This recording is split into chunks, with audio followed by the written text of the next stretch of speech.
everyone. Sorry it's been a while since I have made a video. Last week I had a great topic that I did want to discuss, which I will do on my next video, but I went into an episode. So I thought that it would be a good to talk about when we do go into our episodes and how long they last and coming out of them. And I know some of us only deal with one thing under the umbrella of dysautonomia. I have pure autonomic failure, POTS, and neurocardiogenic syncope. Most of my episodes are usually neurocardiogenic syncope.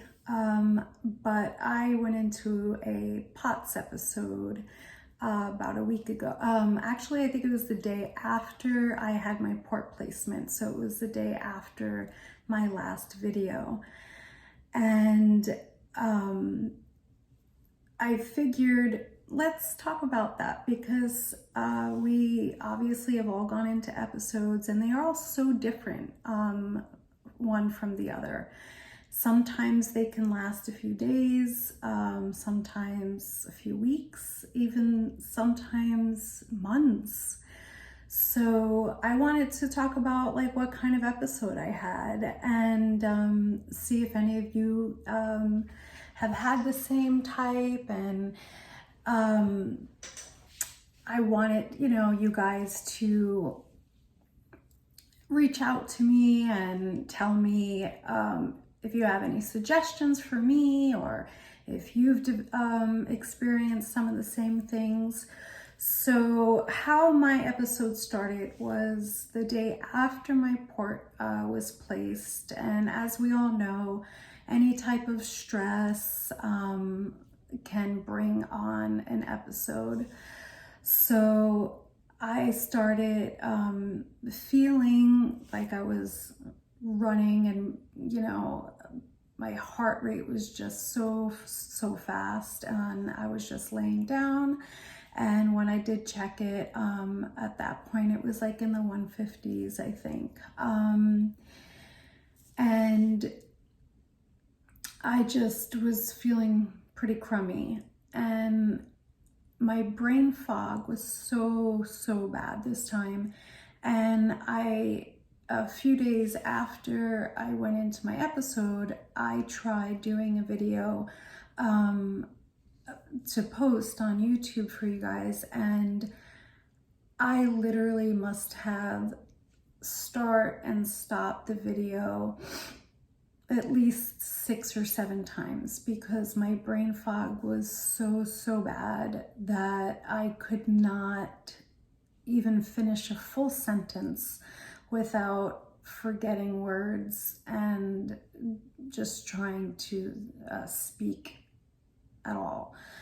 My brain fog is still there. It's getting a little bit better, but I'm sure you'll notice through this video that my brain fog is very present.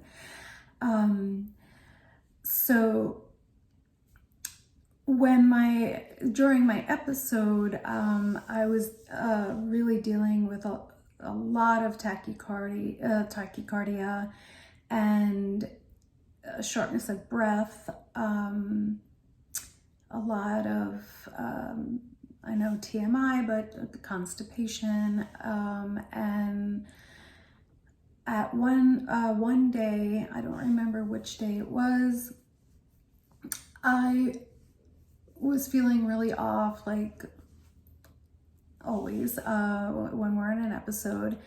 And I was walking, I wanted to go to my bedroom, and I was in the kitchen, and as I was walking, I started to feel, very dizzy, that my aura came on, whereas I was seeing, a lot of lights, and I knew I was going to go down. So I was trying to rush to get into my bedroom and lay down, but I did not make it, and I fell and hit my head. The bruise is gone, but I had a nice little bruise over here on my forehead. So I went to bed and tried to relax.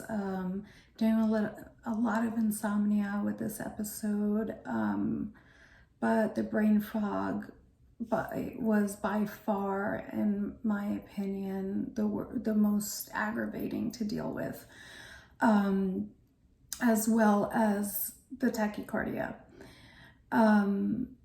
So now that I have my port put back in, I went and I got a liter of lactated ringers on, I think it was last Wednesday that I went. And I do have to say, the next day, it started to bring me out of my episode, and I was starting to feel a lot better. So I do, think that having that extra fluid and salt in our bodies does help. And then I also just was trying to eat as much salt and drink as much water as I could. And then I can feel myself slowly coming out of my episode.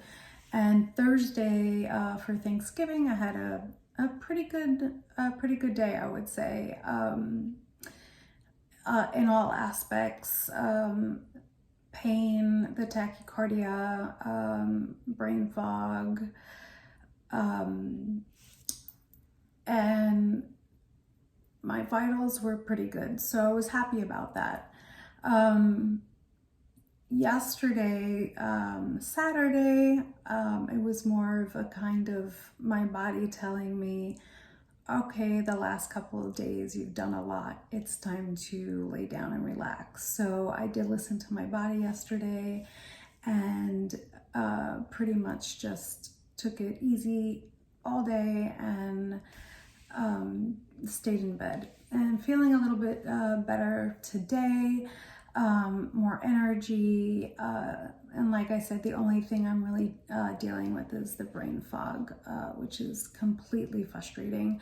And I'm having some family over, so hopefully that will go okay. But they're used to me, and I think it'll be fine. I think it's more me who gets embarrassed by it.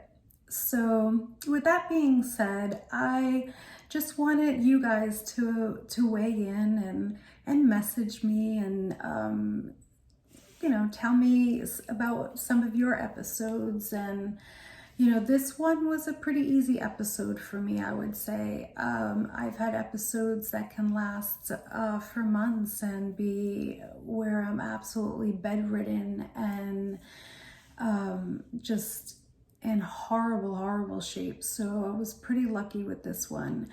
And now I'm gonna be trying to avoid hopefully having more by doing weekly lactated ringer IVs and see how that works. So yeah, I wanted to hear from you guys and let me know some of the things that you do when you first feel an episode coming on. Do you have any tricks on shortening your episodes or helping with brain fog? If anyone has found anything that helps with brain fog, please send it my way. Let me know. I would love to try anything because it's so frustrating. And my next video, which is what I wanted to do last week, and I want to do when my head is more clear, is going to be about how, because it's not going to be just my personal experiences. It's going to be about other people's experiences as well. And I think this is a big thing, is how, when we are sick, how can our friends and family and our loved ones help us? What are things that you should and should not do for us? And I think this is a big one that we would like them to know. So I'm gonna I want to make some notes for this one because I think it's it'll be a very important episode, talking about, episode meaning video wise, because sometimes our loved ones don't know what to do, and there are times where they can be helpful, and then there's times where they can make matters worse without them knowing.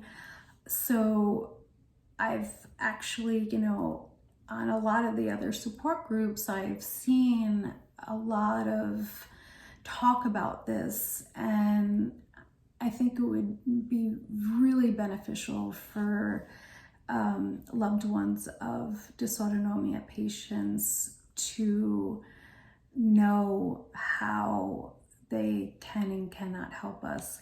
So in the meantime, if you have anything that you would like me to bring up when I do that video, please feel free to message me, because I would love to get into that.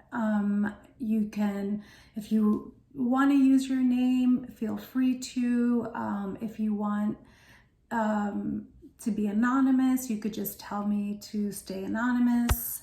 So however you'd like. Again, my email address is dysautonomialife@gmail.com, and feel free to message me at any time. And like I've said before, and like I do, as soon as I do have free time, I will answer you.